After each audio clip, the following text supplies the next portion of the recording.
Thank you for joining me. So, are the Trump haters Nazis?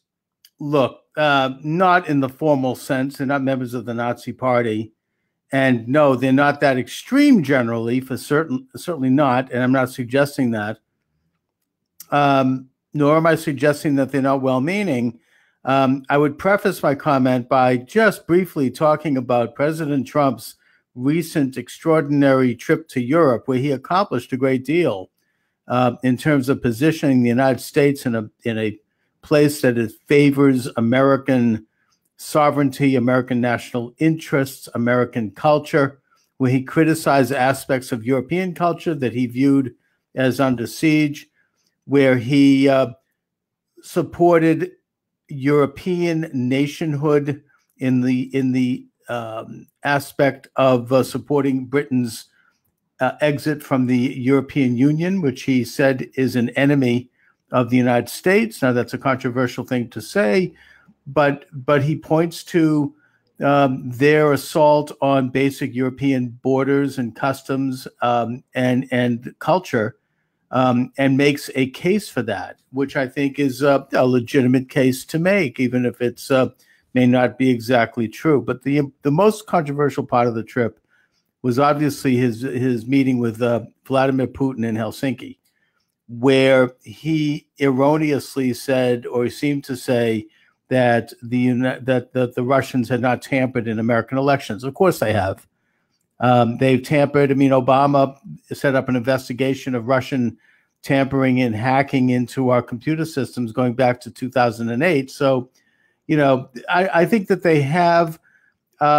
Maybe President Trump in that way was acting in a way that's typical of most American leaders going way back, and probably most world leaders when they're visiting a foreign head of state, in that they don't want to bring up all of the unpleasant aspects of the relationship. They're trying to move things along and improve the relationship. For example, I don't think that Franklin Roosevelt brought up to Stalin the fact that the Soviet Union had not only murdered upwards of 20 million people, 6 million even before Hitler was getting started, but that they were tampering into American politics in a very serious way, as the American Communist Party was basically an arm, wholly owned subsidiary of the Soviets, and that Roosevelt knew that.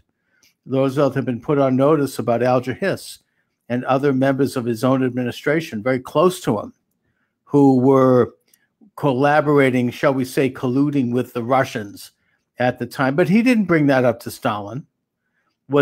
I think in the case of Roosevelt, he was duped by Stalin. Maybe Trump's been duped by Putin. I don't know. I don't think so. But the hysterical response would have been there no matter what Trump did. Trump could have kicked Putin in the shins and he would have been accused of trying to create a nuclear war. He could have come up with a formula with Putin to end all nuclear arms or end the nuclear arms race, and he would have been criticized. Because the Trump haters, and again, I'm sorry to be getting a little bit collective here because I'm actually accusing them of that.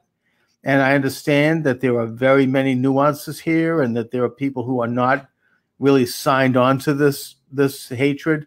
I'm not talking about people who don't like Trump for legitimate reasons. I mean, there's most people who don't like Trump, I think, are in that category. I'm talking about really a hardcore, group of haters who are people at the top levels, who are people that President Trump accurately points to as being in the deep state. They're people in the FBI, in the State Department, not the State Department as much as the Department of Justice, probably the State Department too, and in the intelligence community, people like Peter Strzok, the FBI agent, who proudly supported the discovery that he was sending out these absolutely hateful emails with his girlfriend and his mistress, who also is an FBI employee or an FBI subsidiary employee, at a time when he was investigating Trump. I mean, I don't want to go into the whole issue with that, but suffice it to say that these are the hardcore, conscious, witting Trump haters. And also them in collusion with, if I may, The average Trump haters, the extreme average Trump haters, the people that I come into contact with every day, people in my community here in Boston, people who are even members of my own family, people who I'm exposed to in various personal ways, who have this irrational and really over-the-top demented hatred for Trump. And it's much worse than the hatred that I also saw for George Bush in the final years of his administration. I'm old enough to remember the hatred for Reagan. This is much more, it's much worse. It's like a cult-like thing. I mean, they become physically sick at the mere mention of Trump's name.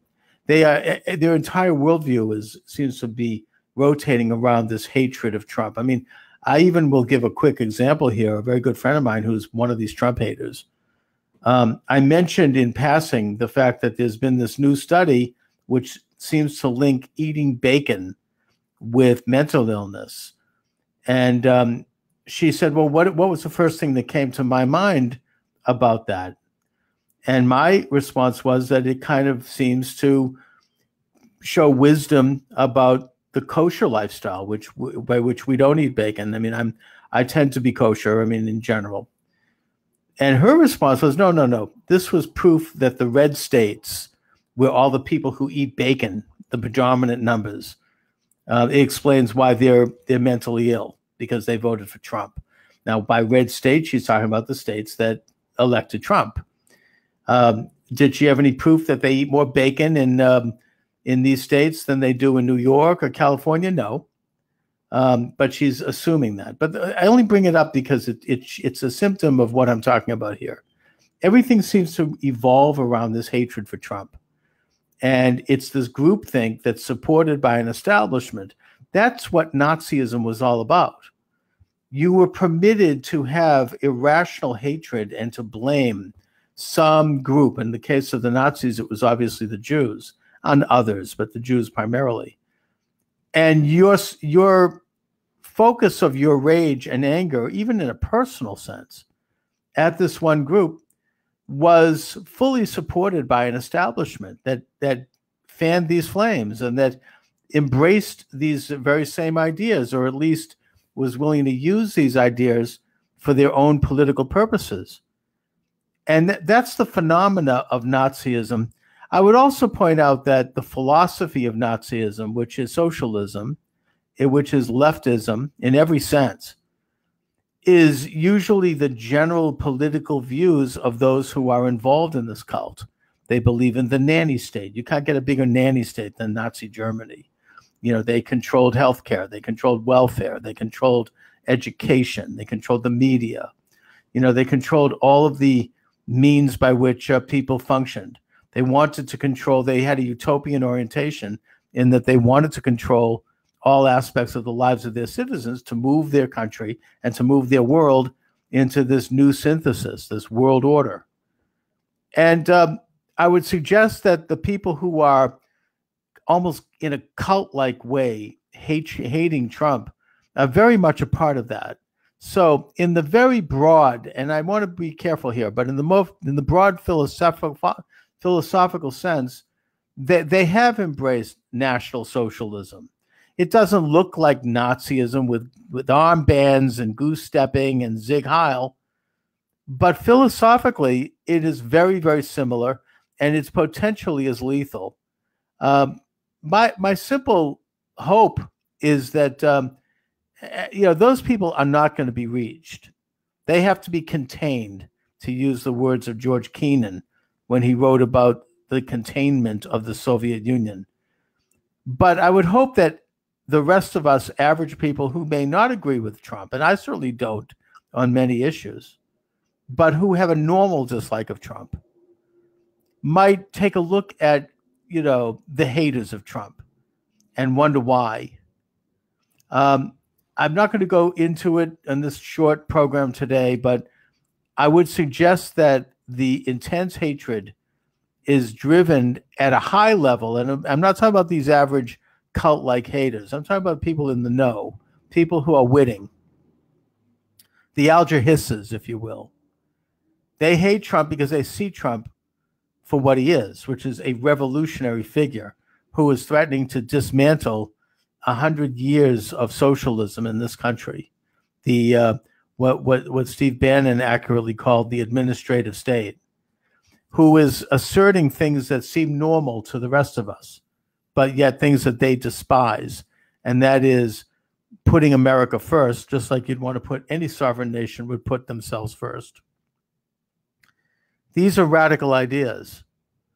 And, if you think that Trump was, you should see, the left, their heads are blown off with these claims that this is like Kristallnacht. And, I even heard Tom Hartman today make reference to Kristallnacht and Pearl Harbor, because he didn't agree with Putin about the election rigging. That means he's criticizing his government. And yet you had Obama at the same time speaking in South Africa, where he's criticizing American capitalism. So I would prefer having Trump make some missteps with regards of Putin and not calling him out for the election rigging to his face, which he should have done for sure, to a former president who, as president, has gone around the world trashing American way of life, our American system, our American culture. And that, I would suggest, has been the case with every president going all the way back to Kennedy, and with the possible exception, or with the real exception, of Ronald Reagan. And that's why Trump is hated by this establishment. For the rest of us, we should wake up. We should learn the importance and the value of what Trump is all about. He is a revolutionary figure that we need to vocally support. Not that we agree with everything he does, because that's not who we are. That's what the left is. Ever hear the left criticize Obama? Talk about cults. Talk about demagogues. But we ought to wake up and appreciate the value of this revolution and what he's doing at great personal sacrifice. Anyway, thanks for watching, everyone. And by the way, my books are available, not to get in a little plug here, at Amazon.com. I've written over 15 books, all nonfiction. You're welcome to check them out. Thanks a lot.